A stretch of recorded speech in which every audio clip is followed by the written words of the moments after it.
Hello everybody, let's go over a completion guide for Variant 8. Variant 8, as a lot of you know, has been incredibly bugged. It's got some really rubbish paths to it. Some of the worst I've seen in any variant so far, but there's also some really kind of good and interactive paths and some cool bosses as well. So it's kind of like a little bit of scuff and a little bit of meh.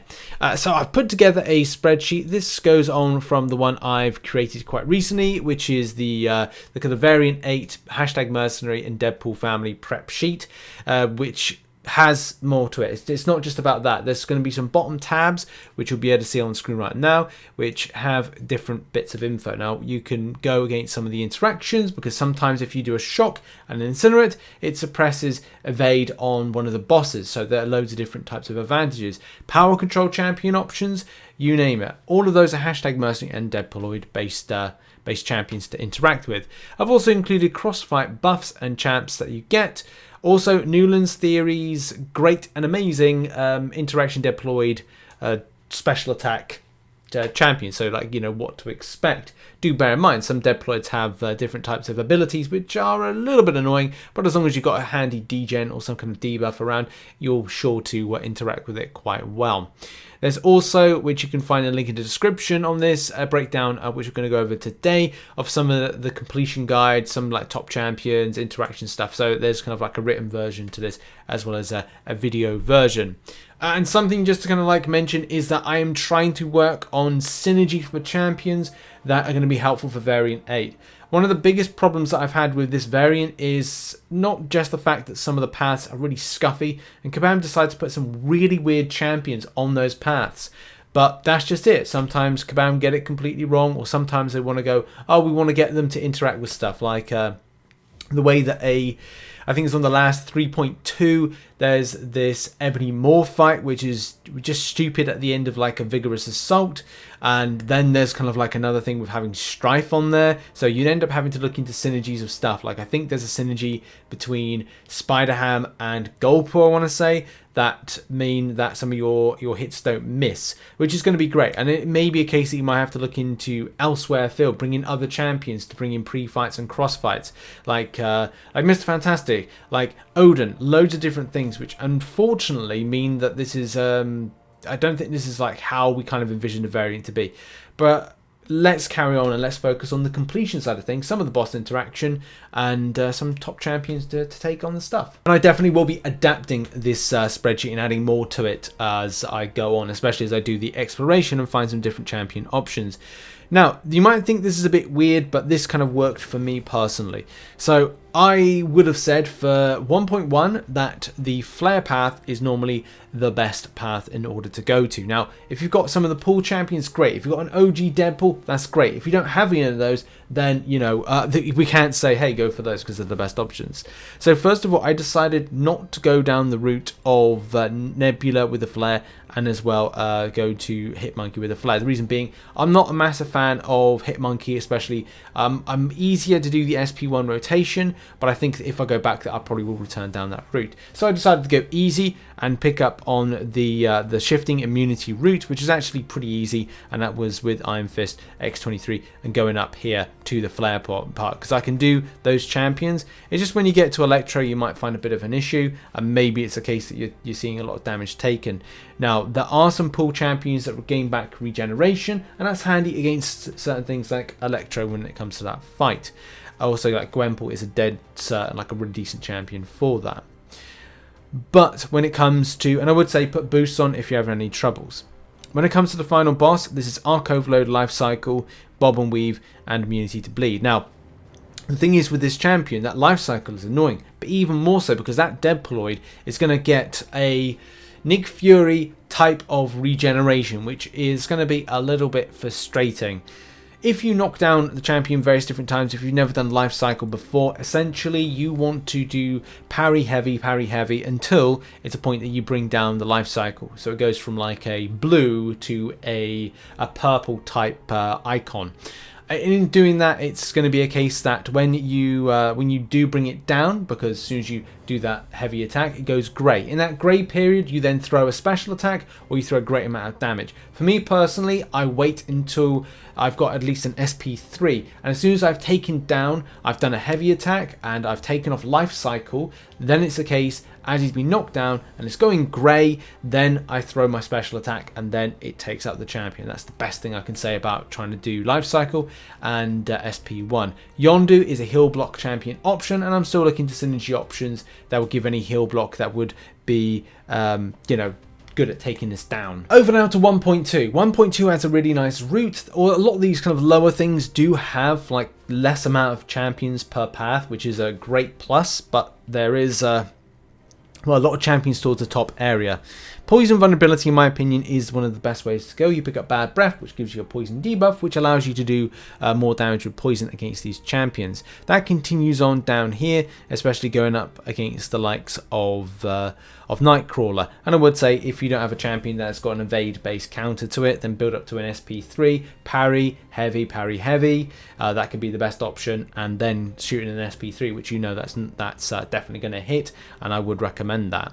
As soon as you got through to there, and by the way, don't try and parry or best you can, maybe kind of eat into the block some damage when it comes to Black Panther Civil War, because as soon as you do that, as soon as he gets armor, which he is undoubtedly going to do, it is going to be very, very annoying. So do make sure to kind of like fire in certain types of kind of like special attacks when you get a chance. SP3s, SP2s, whatever, just as long as you watch out for that that kind of unstoppable and kind of snap back if you're going to parry that champion.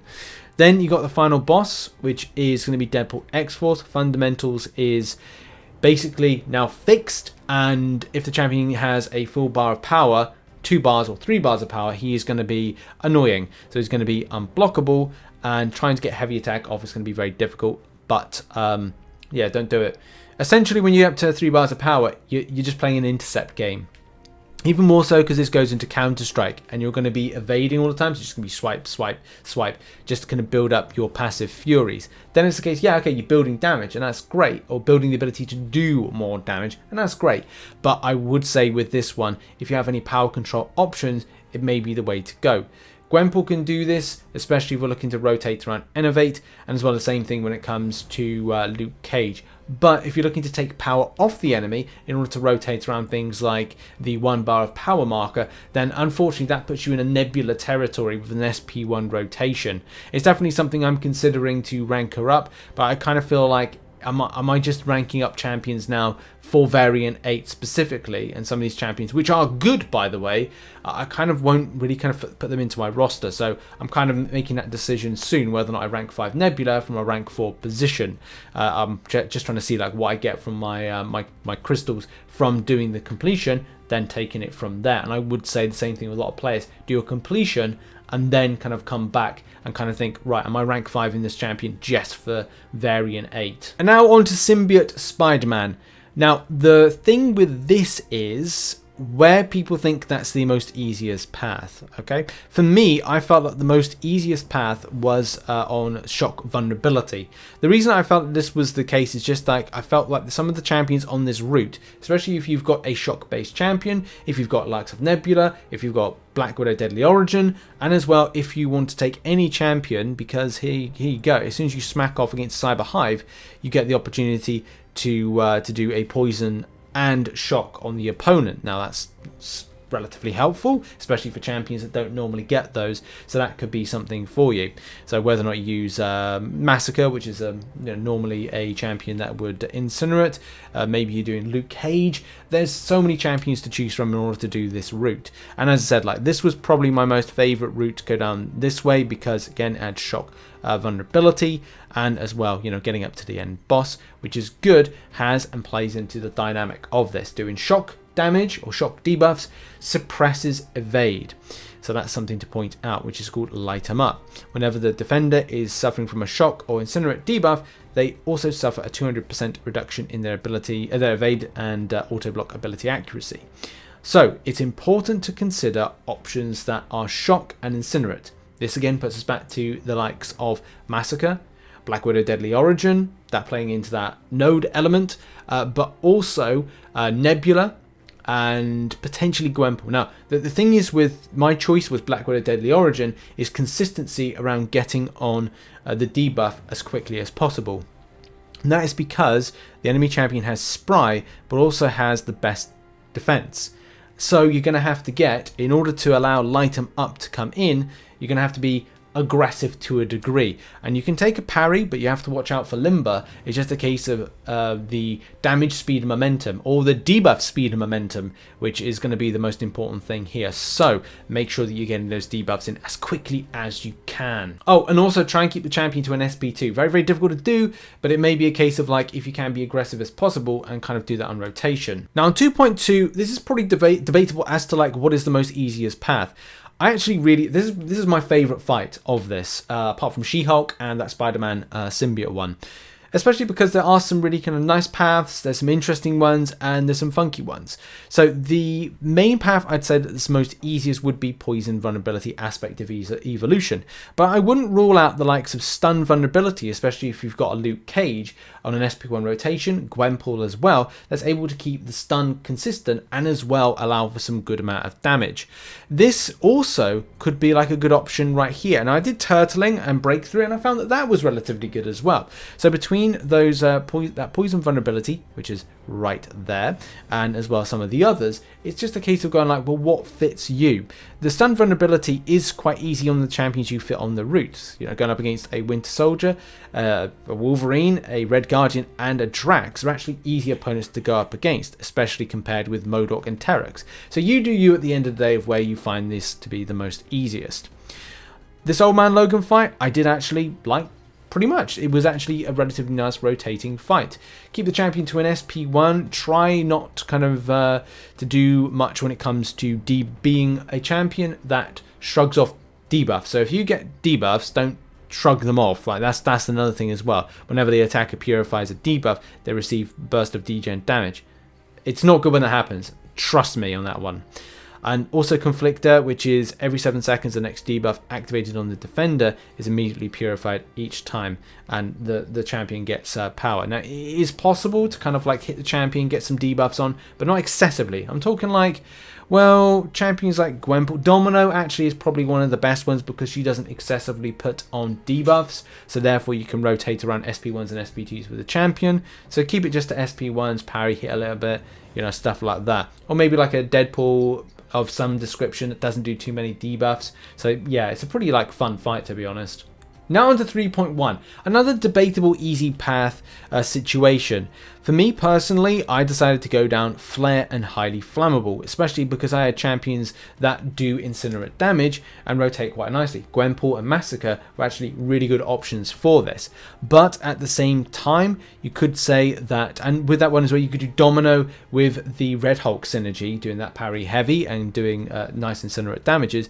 But people will also say that bulk up heavy assault is the more easier route to do, and I think this slightly edges it because then it's all about the specific nature of certain champions. Essentially, we're doing the same thing if we're talking like Domino and the Incinerate synergy. Hey, do that, but at the same time, there may be champions that would be better off doing parry heavy and doing great amount of damage.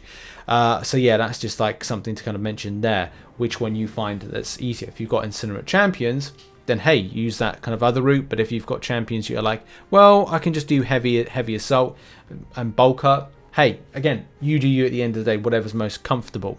When it comes to the enemy boss, again, nothing really too major with this, and this is why I like this type of like, this is a variant boss for me that I find quite interesting because it's in close encounters. Your aggression, you're going to have to be quite aggressive with this enemy, and for me personally, any champion that had unblockable in its kind of like build and makeup, I would say that's probably the best. Stun champions are able to keep up the aggression, Luke Cages for example, and I would say that for me, Black Widow Deadly Origin is all about aggression with that champion, so I do that. But also Gwenpool is another option to keep up aggression as well, especially with stuns that you might get from time to time, and as well, you know, incinerators and just keeping up the pace and closeness and stuff like that. I kind of think that's kind of like a good option. And stuns, yeah, stuns just great. If you got a champion that does stuns, hey, keep them at the wall, take it all. This now brings me on to Venompool. Now, I have gone past this, I've gone on to this again. This is the fixed Venompool that I've done and fought against. I'm still not 100% happy with some of the routes, and I would say that the easiest path is probably one that I did on stream, but I had to kind of like abandon it. This was back last week when it was broken. Not broken, it was kind of like ridiculous, so to speak. So yeah, the path that I went for this stream was actually, in my opinion, one of the most difficult ones, which is this one here, which is life transfer, defensive, and pressure gauge. Having that magic on there is absolutely terrible. One of my most worst experiences I've had on this game. Also, I did try today the path right here, which is Vigor and Vigorous Assault, especially leading up to the fact that you've got Strife on there. And this is all about finding a synergy that's going to be helpful against that, especially with Miss, because at the end of the day, as soon as the champion gets like regen, you're like, well, what do? The enemy champions miss, and as well, I'm trying to like, I'll spend all my time evading. Is that what I'm doing? And that Ebony Maw fight is terrible. Again, this is all about debate about what is the easiest path. And if I went back again, I probably would do this path right here, Rising Sun. Rising Sun basically means when the defender is struck, the attacker gains a Fury buff, and essentially you want to be doing heavy attacks in order to take them off. A rotation champion just doing parry and heavy might be the way to go. Nebula may be a really strong option for this, but you have to watch out for the Energize, which is great for Nebula because she's got an SP1 power control rotation, so actually not too bad. The enemy champion will only get up to a special 2, again good, so yeah, that's effective. Domino with the parry heavy with the Incinerate synergy. Again, I think this is a nice solid option. For this path, you do also get acrobatics, which is kind of annoying. I feel that some of these different types of crossfights buff champions should actually be in different places, but you know, it is what it is when it comes to Kabam and what they've put on. I know some people will say that, well, the invade route is the easiest way and using the likes of Massacre could be a better route. I'm not a massive fan of Invade personally. I just find that if they're adding something like Energize on, essentially you're hitting into the block with the champion all the time and having to like dive out. Essentially just like, it could be a good route and maybe it is the easiest route to go down, but it's just something that I don't really kind of like that much. But you know, this could be the best one for players to go down.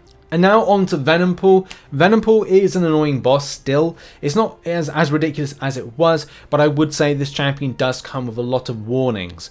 Essentially, you need a champion that's a hashtag mercenary or a champion in general with a rotation to put on as many debuffs as possible. Now, I haven't gone back to try how I cleared this the first time, which was with Mr. Fantastic and Apocalypse, which could be still viable now. I've heard people still use the likes of Domino with a passive stun from White Magneto. That could be an option.